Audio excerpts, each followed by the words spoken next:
اہتمام کریں گے انشاءاللہ۔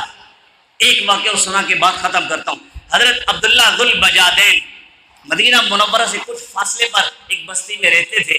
والد ان کے فوت ہو گئے، چچا کے پاس رہتے تھے۔ چچا کے پاس بڑے ناز نخرے میں چچا نے رکھا ہوا تھا، ساری سہولیات تھی، ساری نعمتیں تھی، سب کچھ تھا پاس، کسی چیز کی کوئی کمی نہیں، ناز نخرے میں رہتے تھے۔ کسی سے سنا کہ بھی قریب میں کوئی نبی ہے، اس نے دعویٰ کیا ہے نبوت کا، آ کر دیکھا، اللہ کے محبوب کے چہرے پر دیکھ کر عاشق ہو گئے، سمجھ گئے کہ یہ سچا انسان ہے، کلمہ پڑھا، مسلمان ہو گئے، کلمہ پڑھا، مسلمان ہو گئے۔ گھر میں جب بات چھڑتی ہے، حضور کا تذکر آتا ہے، چہرے پہ رونق آ جاتی ہے۔ جب اللہ کا تذکر آتا ہے، چہرے پہ رونق آ جاتی ہے اور اللہ کی محبت کی وجہ سے چہرہ کھل جاتا ہے۔ چچا سمجھ گیا کوئی مسئلہ لگتا ہے، کوئی گڑبڑ لگتی ہے، پوچھا کہ کوئی مسئلہ لگ رہا ہے۔ میں کہا چچا میں نے کلمہ پڑھ لیا ہے، میں مسلمان ہو چکا ہوں۔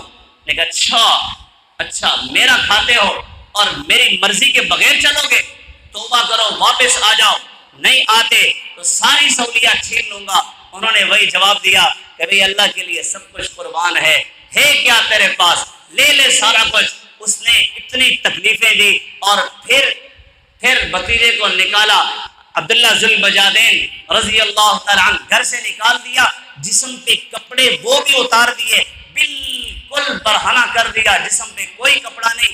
ماں کے پہننے کی چادر تھی، ماں تھی، آخر ماں تھی، اس نے چادر پھینکی، بیٹا اس سے اپنا سطر چھپا لے۔ اس کو دو ٹکڑے کیا، ایک چادر سے سطر چھپایا، ایک اوپر ڈال دی، اس لیے ان کا لقب بنا ذو البجادین، دو چادروں والے۔ ابھی اللہ کے محبوب کے پاس آئے، رات گزاری باہر، صبح فجر کی نماز کے بعد اللہ کے نبی نے چہرے پہ دیکھا اور خوش ہو گئے، اللہ کے نبی کا چہرہ کھل چکا۔ صحابہ نے دیکھا کہ اللہ کے نبی اتنا خوش ہیں، یا رسول اللہ کیا خوشی ہے؟ نے کہا اپنا سب کچھ قربان کر کے کوئی آج آ رہا ہے۔ کون ہے؟ عبداللہ ہے۔ عبداللہ قریب آئے، کیا مسئلہ ہے؟ انہوں نے کہا یہ مسئلہ ہوا، گھر سے نکال دیا، کپڑے بھی اتار دیے، ماں نے یہ چادر دی اور اس کو میں نے دو ٹکڑے کیا، آدھے سے سطر چھپایا، آدھا جسم پہ ڈالا۔ اللہ کے محبوب خوش ہو گئے، فرمایا کہ تم آج کے بعد تم بھی اصحاب صفہ کے طالب علم ہو، بس اصحاب صفہ کے ساتھ رہا کرو، وہیں پہ کھانا پینا رہنا سینا وہیں پر ہے۔ کچھ وقت گزرنے کے بعد اللہ کے محبوب ایک غزوے میں تشریف لے جا رہے تھے، حضرت عبداللہ ذو البجادین رضی اللہ تعالیٰ عنہ بھی ساتھ تھے۔ یہ جا رہے تھے، راستے میں ایک جگہ حضرت عبداللہ بیمار ہوتے ہیں، اللہ کے محبوب حضرت ابوبکر صدیق عمر فاروق کے ساتھ آتے ہیں اور ان کی عیادت کرنے کے لیے آتے ہیں، اور آ کر دیکھتے ہیں، پوچھا عبداللہ کیا مسئلہ ہے؟ کہا یا رسول اللہ طبیعت خراب ہے، بخار ہو رہا ہے۔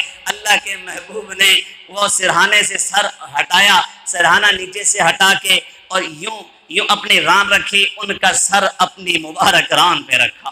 اے کتنا مبارک ہے وہ سر جو حضور کی ران پہ آئے، اور کتنی مبارک ہے وہ ران جس پہ حضور کا سر آئے۔ وہ نہیں سناؤں گا کس کا سر آئے، ہجرت کی رات صدیق اکبر کی ران پہ حضور کا سر ہے، وہ واقعہ نہیں سناؤں گا۔ بس حضرت عبداللہ ذو البجادین کا سر یہاں رکھا اور یوں اللہ کے محبوب کے چہرے پہ دیکھ رہے ہیں، اور نظر ٹکی ہوئی ہے، اللہ کے محبوب کے چہرے پر نظر پڑی ہے۔ یہ وہ عبداللہ ہے جس کے پاس سب کچھ تھا، جس نے اللہ کے لیے سب کچھ قربان کر دیا۔ اسی حال میں جب آخری سانسیں لے رہے تھے، ان کی نگاہ اللہ کے محبوب کے چہرے پر تھی۔